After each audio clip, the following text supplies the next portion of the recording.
คุดพี่น้องไงอ๋อหญ้าน้ำพื้มด้วยเนาะน่ะเนาะตอนฝนตกนี่มิดมันร่วงเดิ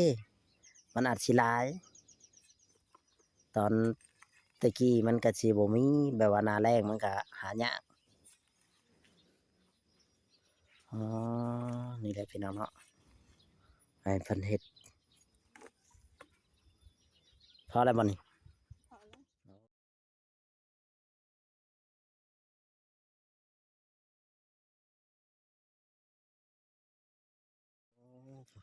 เบิ่งเราเข็นก่อนพี่น้องเอ้ยเราสิเข็นไปได้บ่นี่เข็นไปใช้ทางนี้บ่อ๋อนี่แหละพี่น้องเบิ่งเราเข็นเราสิล้มหมูจักเอาโอ้โหเอาเห็นได้บัดนี่สิมีแห้งเอากินแกงหน่อไม้บ่มีแห้งนะบัดเอาโอ้เกือบหลดขาพี่น้องเราเต้งอ่อน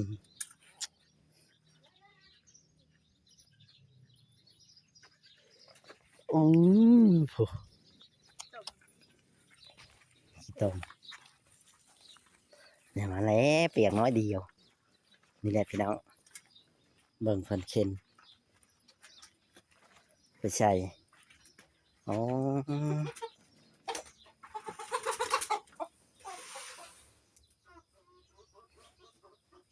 นี่แหละพี่น้องกันเนาะใครแต่ว่ามีล้อเนาะคันบ่มีล้อนี่โอ้ยอยู่ในไม่เท่าพอดีแหละใส่จาก3 ล้อใน3-4 ล้อฮะ3 ล้อ 4 ล้อนี่ก็มาเคลียร์เนาะก็พอดีแบบวิทย์พี่น้องเลยพอดีวิทย์น้องเพิ่นไปขุดนี่แหละพี่น้องเลยสาวแตงอ่อนดูอีหลีทั้งดูทั้งมันทั้งขยันพี่น้องเพิ่นได้สายน้ำใหม่เพิ่นให้ดูพี่น้องเลยได้สายน้ำได้ที่นอนใหม่ได้หลายๆอย่างเลยพี่น้องเนาะเพิ่นได้ฮอดสังกะสีใหม่เบิ่งเพิ่นเฮ็ดพี่น้องเลยนี่แหละคนขยันรางวัลคนขยันก็มีพี่น้องเลยต้องนี่ปัสปอนเซอร์ต้องเข้าแล้วรางวัลคนขยันเนาะสาวแตงอ่อน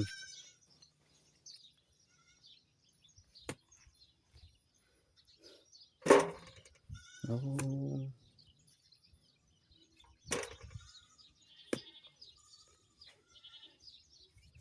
นี่แหละพี่น้องเอ้ย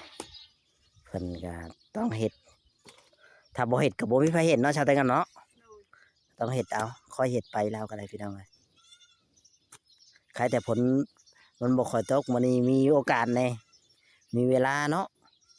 บ่ได้ไปเฮ็ดนาเด้มื้อนี้คันเราไปเฮ็ดนานี่โอ้ชำนี้ขึ้นเลยบ่ดำนาน่ะโอ้อันนี้ก็4 โมงแล้วบ่แม่นบ่4 โมงคือขึ้นรถบ่บัดตอนไปตอนเช้าจักโมงไปนะ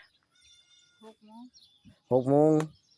ไปฮอดนาเขาเลยก็ลงนาเขารถบ่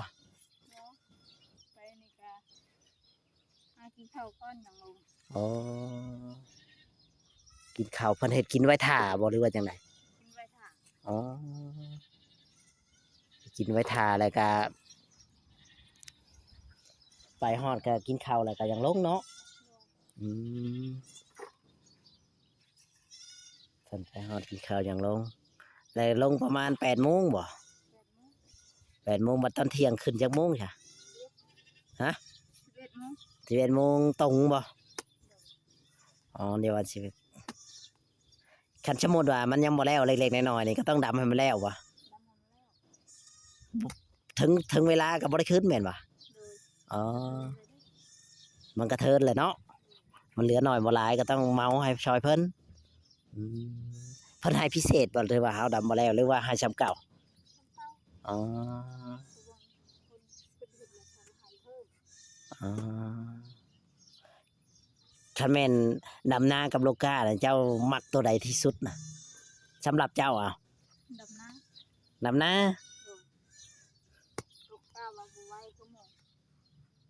โลกาบ่ได้หลายคือบ่ไวคือหมู่ก็บ่ได้หลายคือหมู่ อืมบัดบางคนเขาเลือกเอาโลก้าบ่ได้มันแบบถึกเขาลกได้หลายเขาก็ได้เงินหลายกว่าเจ้าอีกได้ดำนานะแม่นแล้ววะสมมุติว่าเขาจ้างมัดหนึ่ง3,0002 มัด3,000แบบนี้บ่ฮะ หมัก3,000มัดละ3,000โดยอ๋อมัดละ3,000สมมุติว่าเจ้าเขาจ้างแสนนะฮะถึกเขาลกได้หลายกว่าหันเขาได้กว่าเจ้าอีกแต่นั้นเขาเห็นไวเนาะ โดย อืมพูดให้พี่น้องตั้งดูเอ้ยสาวแตงอ่อนเนี่ยขยันนะดีพี่น้องขยันนะดีเพิ่นไปเบิ่งสาวแตงอ่อนยุ่งไปอีกพี่น้องยุ่งไปพี่น้องเป็นเห็ดไปสมเลยว่ามันเห็ดได้อยู่ดอกพี่น้องเลย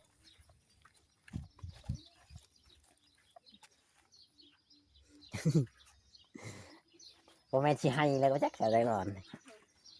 เอารถค่าขี้ตมคือจักเอากินแกงหน่อไม้บ่มีแห้งมันแต่บ่ซีนนะกินนะเอาคนละ2หลังเพื่อนทำไม่เท่าเนี่ย อืมสองหลังเนาะแบ่งกันคนละเล็กคนละน้อยแบ่งญาติพี่น้องกินน้ำพี่น้องเลยเพราะว่าเรากะสิกินผู้เดียวก็บ่ได้ก็แบ่งให้ลูกน้ำอีกก็บ่ลูกบ่ได้อยู่น้ำเด้อืมมันก็สิหมดไว้เนาะเพราะว่าเราก็แบ่งหูจักแบ่งดีได้อถ้าทางนั้นแบ่งกันเอาไว้หลายมันก็กินบ่หมดจะให้ลูกให้เต้ากินน้ำ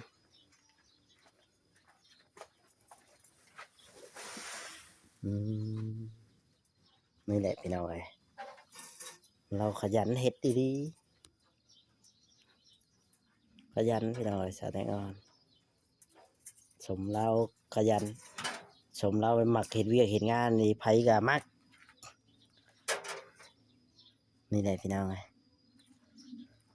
สิเคลียร์เลยจะนอนยังเคลียร์เป็นยังมันยังแล้วบาดเดียวโลดต้องเอาจกได้มาเคลียร์ โจ๊ก เอาเสียบมาเคลียร์แบบนี้มันก็บอนะแล้ว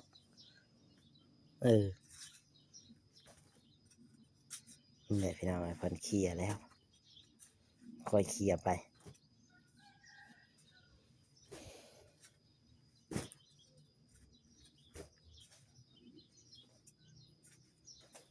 นั่นแหละแล้วก็ไปทมอีกชนนั่นอีกนี่แหละมาเทแถวนี้อีกนี่แถวตีนนั่นแล้วก็ดึงไปพุ่นจังหวะอย่างมาเคลียร์อีกก็ได้แถวแต่งอนคนอีกจาก2 ล้ออย่างมาเคลียร์มันไปเอาอีกล้อนี้ล้อหน้าแล้วก็มาเคลียร์อะไรก็แล้วคันว่าเจ้าว่างเจ้าก็มาเฮ็ดใช้เนาะ โดย คันว่ามันบ่เต็มมันนะมันบ่เต็มเฮาก็มาเคลียร์ใหม่เนาะชาวแตงอ่อนนี่แหละ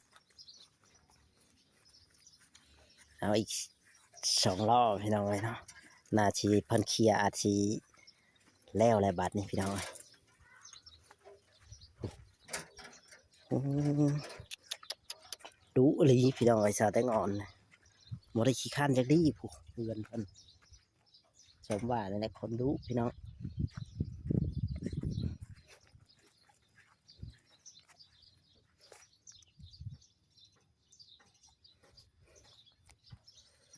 ขุดจก